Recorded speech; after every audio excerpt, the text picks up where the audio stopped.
Hey guys, glad to be back with you. Sorry it's been so long.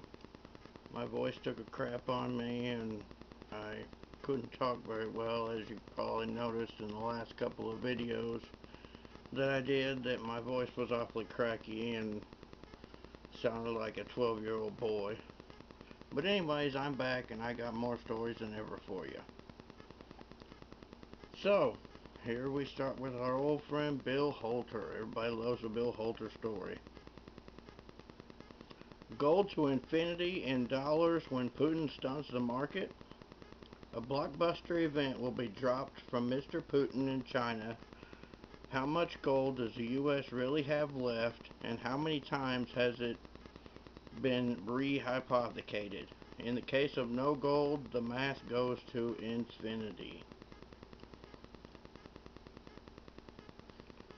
Submitted by Bill Holter. Last week's message to you regarding the Panama Papers release suggested, don't be duped. What impressed on me immediately as very strange was there were no Americans or Europeans on the list of tax cheats, etc., with the exception of David Cameron's father and two or three other members of Parliament. The skunk smelt then and still smells now. Where were mostly only names from the Why were there mostly only names from the East mentioned and nearly none from the West? Since that release, the New York Times has posted an opinion piece suggesting it was Putin himself who released the information.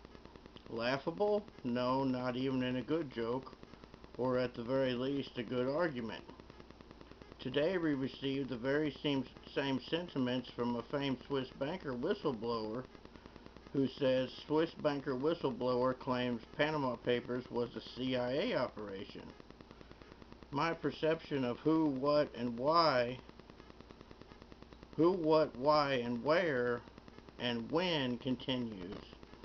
I believe, and even more so, that the Panama Papers were and are an effort to discredit the truth bomb, financial fraud, election fraud, a bankrupt financial system, false flags, even 9/11. A blockbuster event, in my opinion, will be dropped from Mr. Putin in China. Now that China has invoked their joint war doctrine, time will tell as to what the real story is. However, the Panama Papers event is not the topic I want to warn of you. Don't be duped. The hot button of misdirection is a typical intel operation. Over the last month or so, we have seen story after story, ad after ad on every internet piece relating to finance, including how many multiple interviews with James Rickards peering out from underneath a brimmed hat, wearing dark glasses. Ostensibly, he has just written a very important new book. He even went to Japan to promote their new book. All to a flash and a very important warning to the public. But lo and behold, they got thrown out of the park by the Japanese police. Mr. Rickards is well educated and well spoken. Most of his arguments on gold and finance are very well thought out. In fact, he has become a vocal and visible cheerleader for gold. Rickards has spelled out the math between money supply and debt supply and U.S. gold reserves to accordingly project a prediction where the gold could be repriced monetarily by monetary authorities at some $10,000 to $50,000. Current U.S. dollars, in fact, this is the same math that Jim Sinclair used to get his crazy numbers of $50,000. The calculation is done similar to what happened in 1980 when gold ran to $875 per ounce, another effort to balance our external debt with supposed gold reserves. And herein lies the spook problem. I say spook problem because this math includes a calculator numerator and denominator.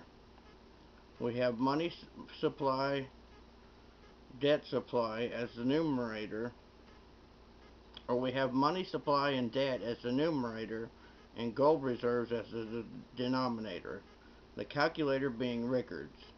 The problems follow. First, we really do not know how much money supply or debt there truly is, and do we include all of the future promises and guarantees in this number?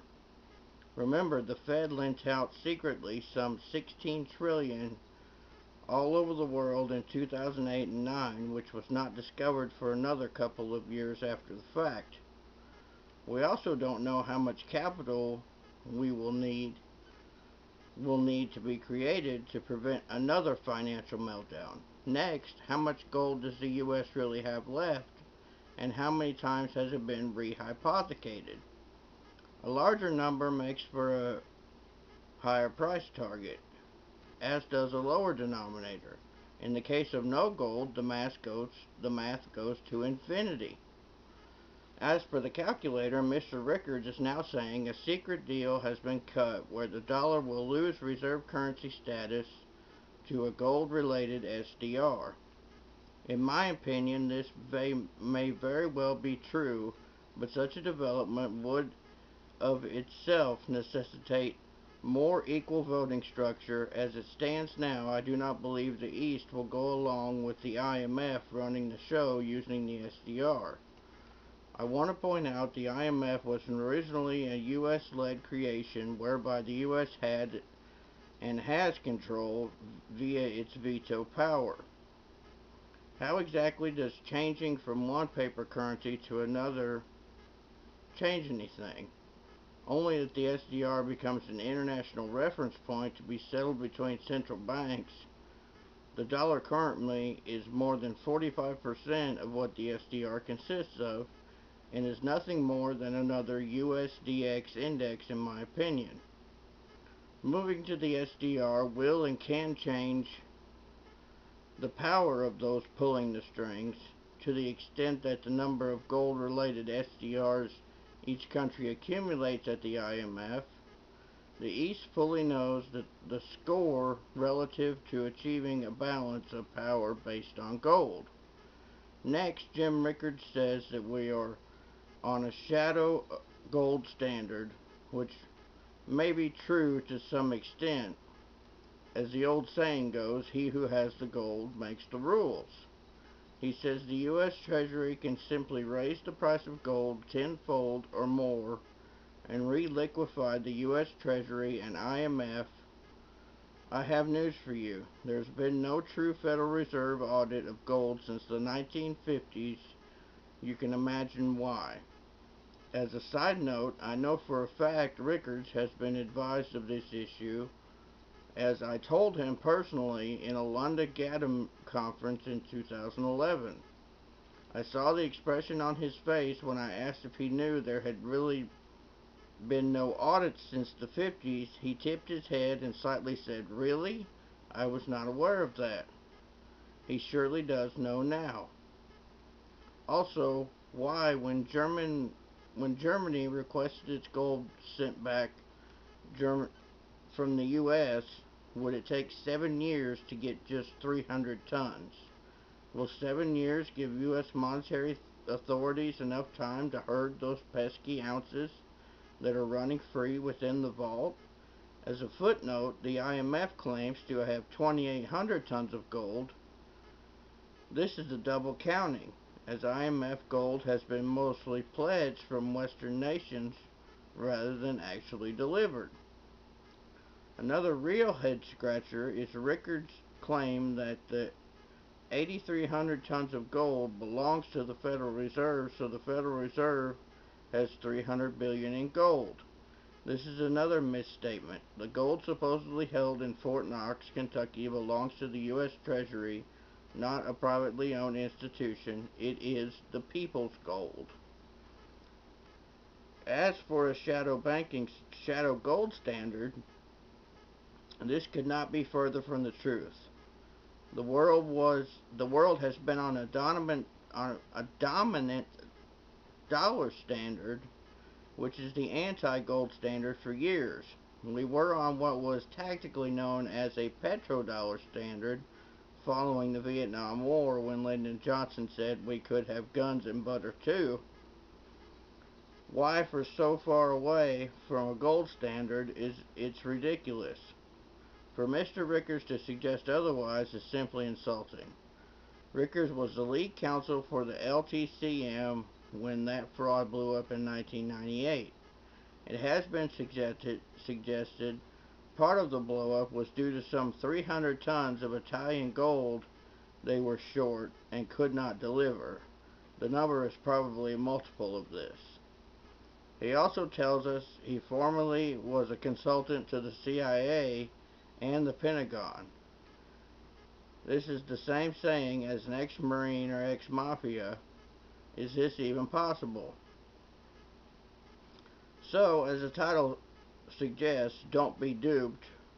Rickards is giving some, maybe even 90%, good information. I believe he's in fact doing the investment community a service by promoting those fundamentals. The hook or misdirection in the standard operating technique of Intel, as mentioned, that the US or West still has the gold to mark up and fix broken balance sheets.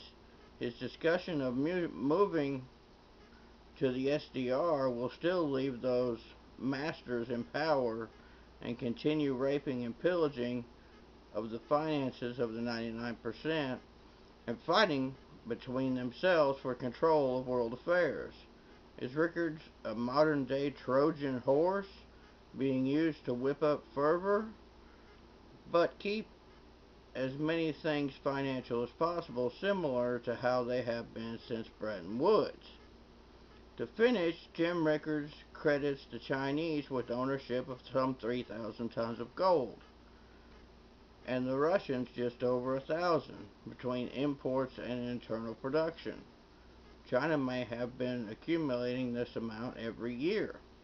A figure of between 10,000 and 20,000 tons, if not more, is highly probable, as Chinese never tell you what they have or what they're doing until after the event. The East embarked on a vast accumulation of gold and or evacuation from dollars at least 13 years ago when Vladimir Putin posed holding a gold bar. Mr. Putin and the Chinese have no chance of being duped as they already knew how this would all end years ago. President Xi Jinping is one of the smartest leaders in the world. His new Silk Road project is a road paved with gold, not SDRs. Standing watch, Bill Holter, Holter Sinclair Collaborations. Comments welcome, bholter@hotmail.com.